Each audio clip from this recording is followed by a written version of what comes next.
Uganda is a country that hosts hundreds of thousands of refugees, and part of the reason for that is its geopolitical location and the situation of the countries around it.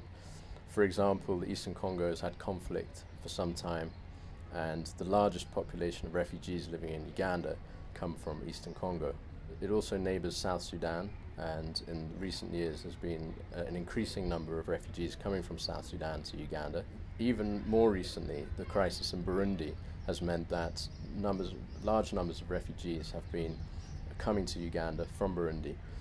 Uganda also has refugees from further afield, including Somalia, Ethiopia, and then there are some from Rwanda as well. There are almost 400,000 refugees in total living in Uganda.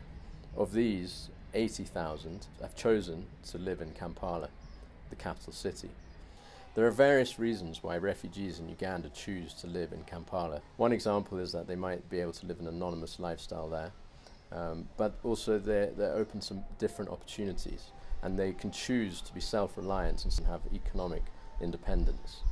However, the challenges of being an urban refugee are different to living in the settlements, and one of the examples of that is access to education.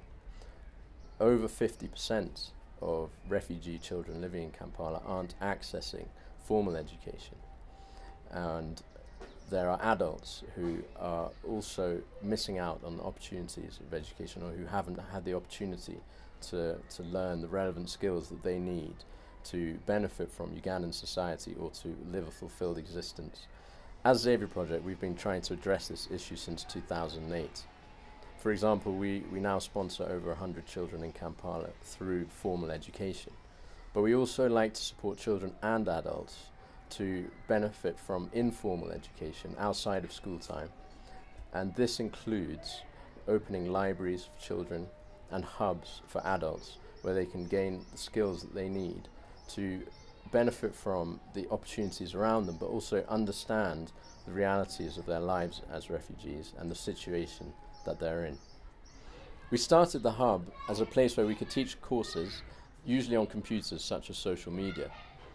But we also gave a lot of ownership to the refugees that used the space, and as a result it has developed so that now it provides various different opportunities for refugees from lots of different communities.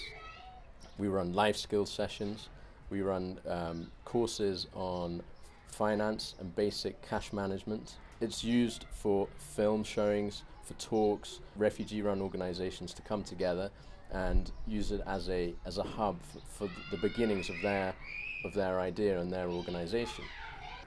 We have around 200 children every month who come to the library regularly, and we have staff who assist them in learning, and in particular in their reading, which is so vital in them excelling at school. Just like at the hubs, the children have taken ownership of the library and have set up their own projects there. We now run art classes, dance, making masks and poetry, all of which was the idea of the children, that were using that space as a safe place to learn after school hours. Since we opened our library, we've seen a marked improvement in the reading standard of the children that come through. It's really exciting to see how positive they are about learning. This may be the only opportunity they have to hold a book. Because we have seen the demand for our services is so high, we did a needs assessment across the whole of Kampala and discovered 5 other areas where our services are urgently needed. Due to distance and safety issues, the refugees in these areas cannot access our Temuka hub and library in Nsambia, and the refugees there would be very eager to set up hubs like the ones that we've set up with our support. With your help, we will be able to open hubs in their areas of Kampala and beyond, so that refugees can enjoy learning in a safe environment and gain the skills that they need to live a fulfilled existence in Uganda.